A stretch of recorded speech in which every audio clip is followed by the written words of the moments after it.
It's good coffee. Hello and welcome back once again. Another edition of Behind the Lens with yours truly. It's week 7, game 7 for Coach Creasy. Tonight it'll be week 8, game 8 for Coach Donnie Webb and the Franklin Rebels. Let's get into it. It's game day. Rutherford County's on fall break. Of course, Coach Creasy had to sit out earlier. His schedule, whatnot, people won't play. Let's not get into all that. The best and the worst of prep football this season.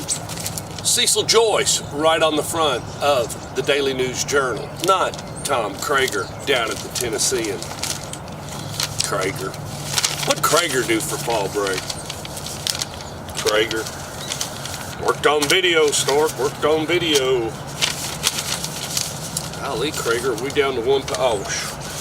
Getting ready to be concerned there, Krager. You let me down. We got a nice piece of paper here.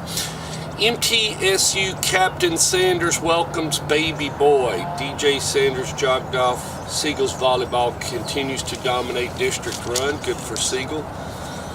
The best and the worst of prep football near the end by Cecil Joyce. He's got the best game, the silver, the bronze.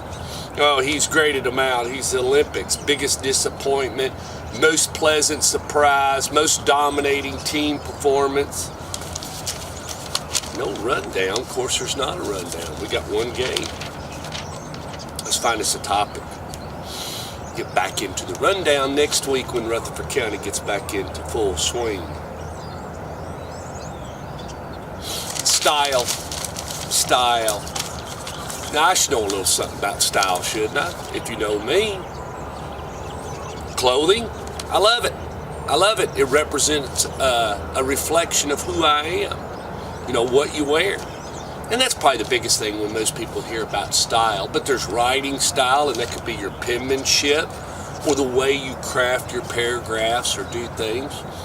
Style in sports. Style of the way you kick the ball if you're in soccer. Style of the way you bat if you're in girls softball or boys baseball.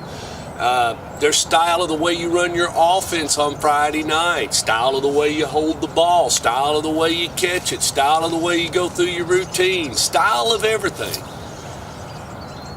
Your style. But, you know, when you think about it, you know, somebody says, I don't like his style. I don't like the way Stork calls a football game. He's got a different style. Works for me. My style may not work for you. Your style may not work for me. And that goes hand in hand. You have to do kind of what feels natural when you start talking about style. You can't really force your style or change your personality and say, you know, I'm going to start wearing, you know, black suits, white shirts, and be this guy and never talk again, or change your style or your personality, or I'm gonna start throwing the baseball sidearm instead of overarm, or whatever the case may be. When you start monkeying with your style or who you are, you're going to mess some things up. You got to let some of that stuff just flow naturally of who you are, because that's where you build up on your strengths. You know, your style represents certain strengths you have. It also shows some things you probably need to work on. Some people can get away with certain things of their style, and everybody will accept it. I have some things that you accept on the broadcast on Friday night just because you want to enjoy our broadcast, or you want to enjoy the way we call a football game, or more importantly, the way Judy runs the camera. Isn't that the biggest thing? The nice, easy flow of the way she moves that camera. She has a wonderful style, much better than mine. But all in all, you know, when you start, if you're a pitcher, football player, and somebody comes up to you and says, you know, I think you ought to start doing this, or you ought to start doing that. You know, be careful when you start monkeying with your style. And coaches have a style. You know, I don't like the way he runs his offense. His style doesn't really jive with me. Or, well, I love the aggressive attack he has in his offense. That style will represent a lot of how your season ramps out and what your win and loss record looks like. You know, pay attention to it, you know, and always notice what your style is. But I wouldn't deviate too much from what you are good at and what you're natural. Try to identify those things in your style you can work on and tweak on But don't change the good things. If you start monkeying with the things that you're doing right, if it's not broke, then we don't need to go fix it and get a bunch of wrenches and try to mess around with it. You might tweak on it a little bit, but boy, it really comes into play when you start to think about golf. Now listen, the style of swing, style of drawback, style of follow through, keep your head down, all those different things. And one little thing in that style will make that shot go a different way, I assure you.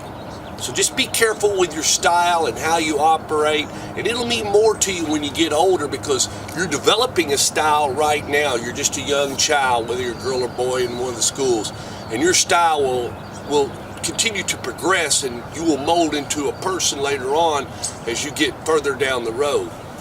So be conscientious of it. Let's get to another topic. I believe I've hit that one enough. Style. Does Tom Krager have style? Krager? Style? I don't know. Let's think about that. We don't have that much time in the lens.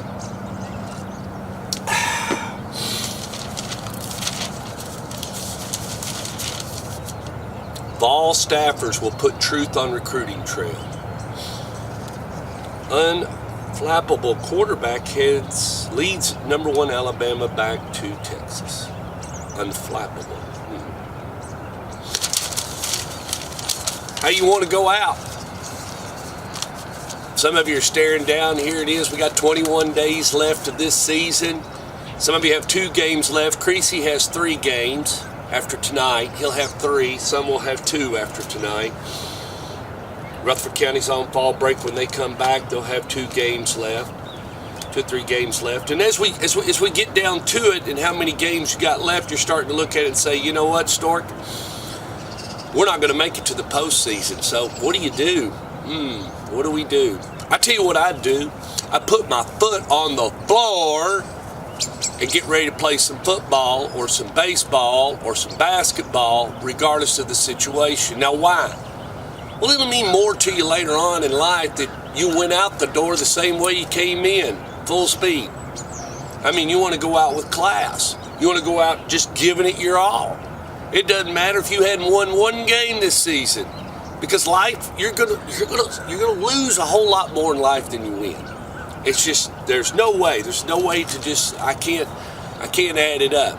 But let me tell you a little story, and then I'll get out of here because I got some conference calls, got some things to do. I grew up in Grayson County, Litchfield, Kentucky, Grayson County High School. Graduated in 1986, but in January of 1986, going into my final runway of when I would be leaving high school, we got on the bus and we went down to Whitesfield Trinity. Whitesfield Trinity is a high school of 200 people. Grayson County probably had 1,200, 1,300 students, a class of 250, 230 that we graduated every year, whatever the case may be.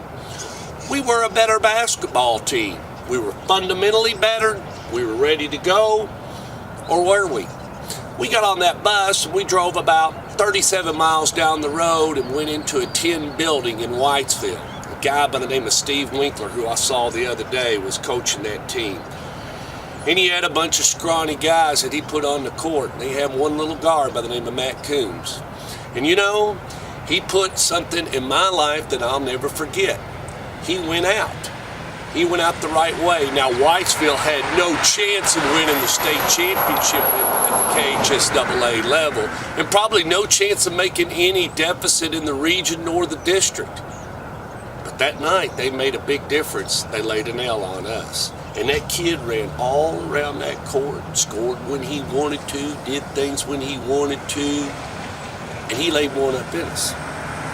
Now, you may not win the state championship, and you may not win the district, and you may not be all region, and you may not have a perfect season, but whatever you do, lay a memory in some other people's minds that'll last forever, just like old Coach Steve Winkler did at Whitesfield Trinity, as I never have forgot it. And that was the first thing I said to him when I saw him. I said, hey, Coach Winkler, you remember when you laid it up in us and beat us on that cold January night when we were trying to find out who we were, because our style of ball wasn't all that night. Well, let's get out of here. Hey, the team is getting on the road tonight. Stork Vision, Judy, me, color guy Fiorella, and Sam will be back in Louisville pumping the scores. We're back on track. We're going to Williamson County to the Franklin-Oakland game.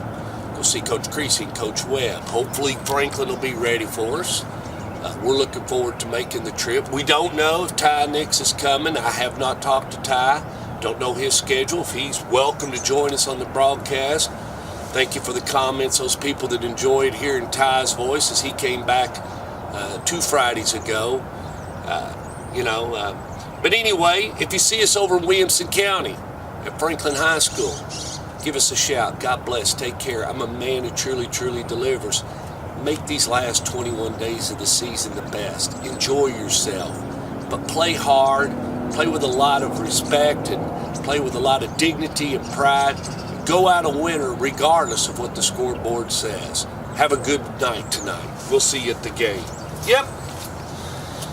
Prager, what'd he do over fall break?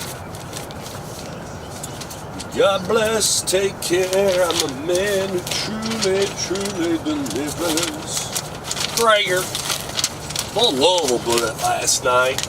Just too many mistakes. They didn't play Their style of ball. Come on, Buckethead. Now, you ain't going to Franklin tonight. Ain't no way I'm taking you over there. They do things to you. All right, let's not talk about it.